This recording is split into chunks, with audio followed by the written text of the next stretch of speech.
Alright fellas, we got a new train today. It's the new Lionel Chesapeake Ohio F19 462 Pacific. So let's see how it turned out.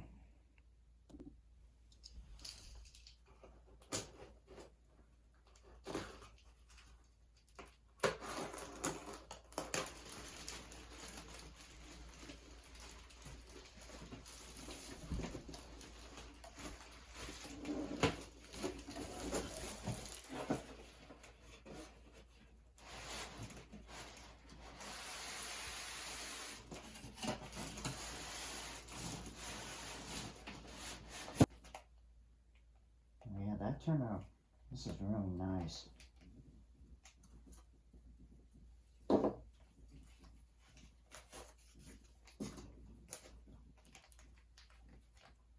Yeah, this is really nice. Oh my god.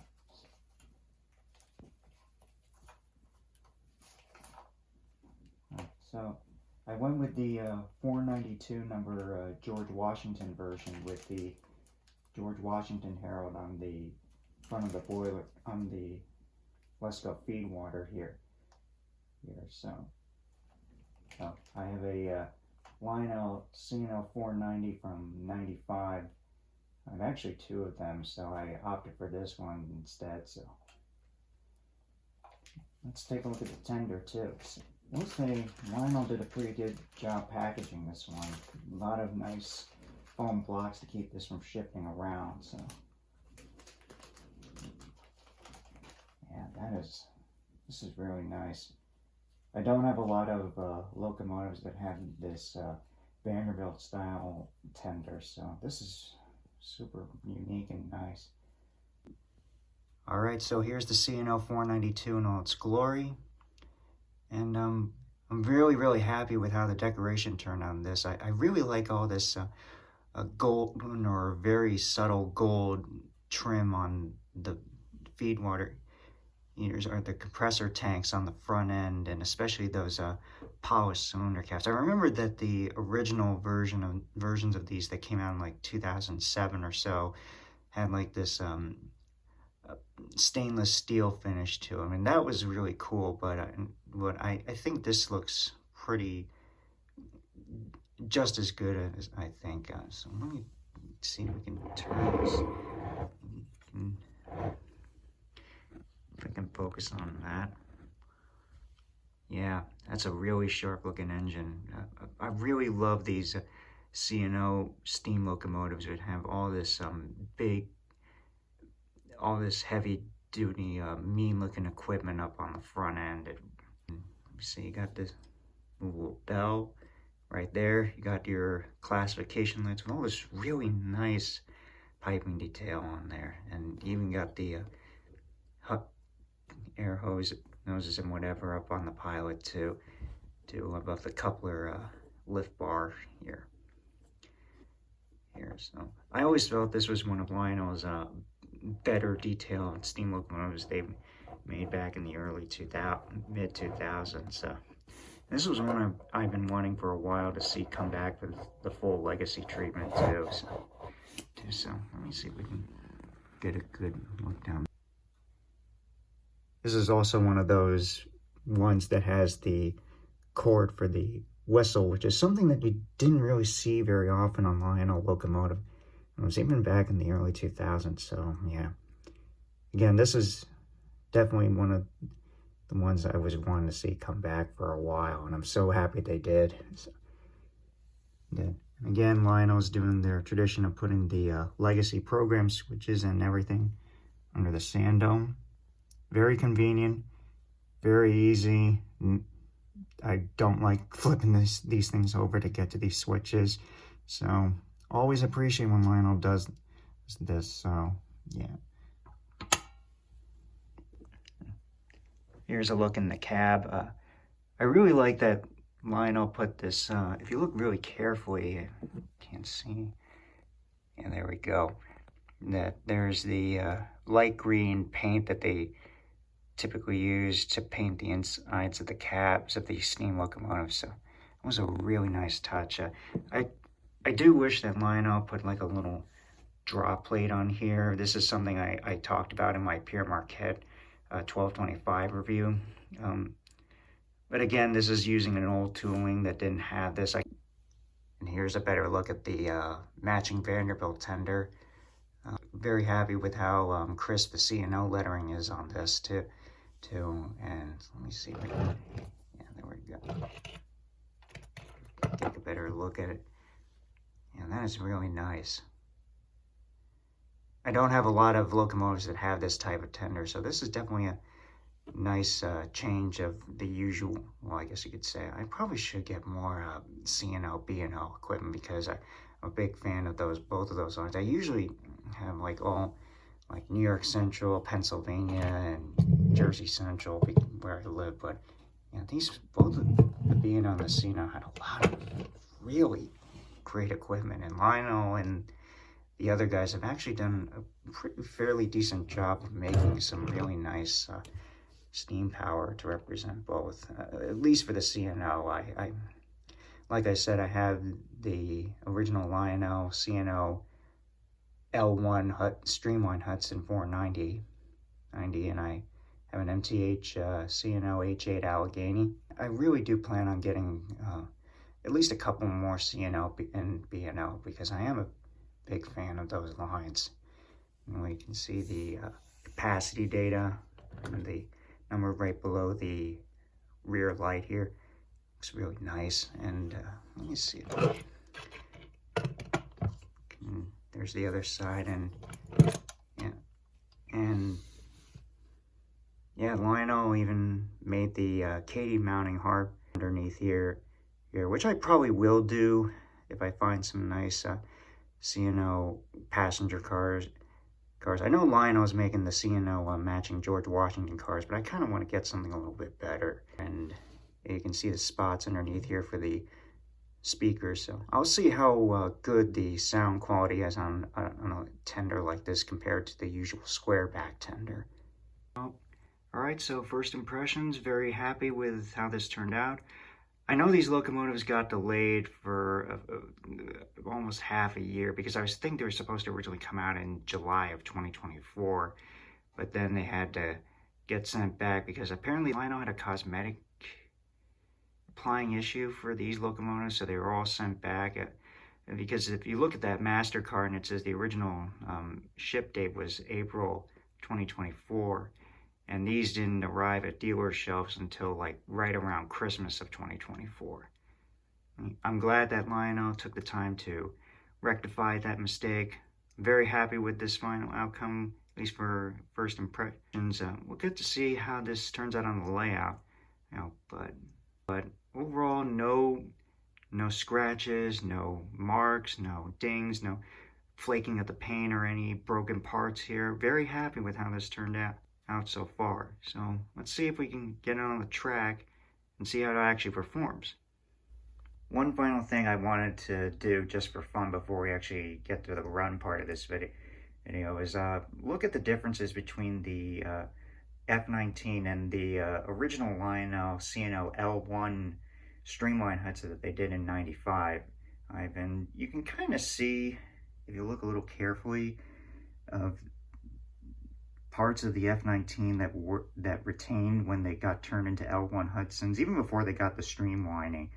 But you can see things like the same pilot trucks and drivers, and you can kind of see that the C&O really had to make a short trailing truck to fit under there. But it is kind of interesting that what they got turned into. Anyway, it's another side point is that the Lionel 490 model came out in '95, and that was roughly 30 years ago. God, that just makes me feel old. And here's a comparison of the two tenders. So when the F19s were built, they were originally given the long Vanderbilt tender. And I think when they got turned into L1 Hudsons, that's when they turned into this more square back. So you can't really tell from the streamlining, but they are not the same name. It's not like, it may have fooled you at first glance that they were the same tender and there's just one streamline and one's not. No, they're actually two different types, but I think that even Lionel's done a few variations of this in the release that later that they use. It's a similar tender to the Swearingen Berkshires, I think. But it's still kind of interesting to look at it. And I think, look at the back. Headlights are still, or the rear lights are still in the mostly same position, but yeah.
dispatcher.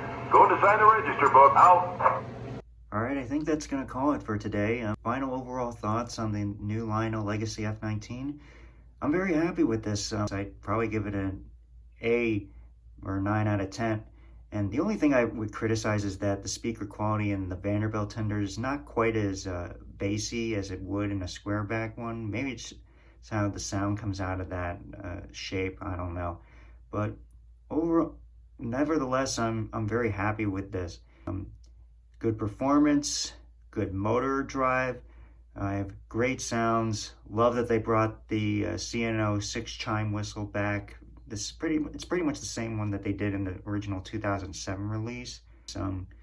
And really good detailing and a really good price. Lionel actually priced these pretty fairly. I think it was like $1,300 for the regular retail price in the catalog.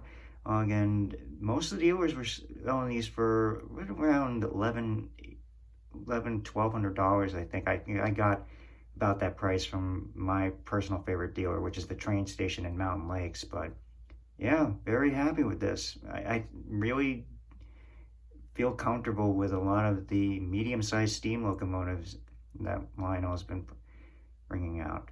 But you guys decide whether you want this. I would say yes, but I'll let you guys decide that. Anyway, hope you're staying safe, staying warm in the winter, and I'll see you in the next video.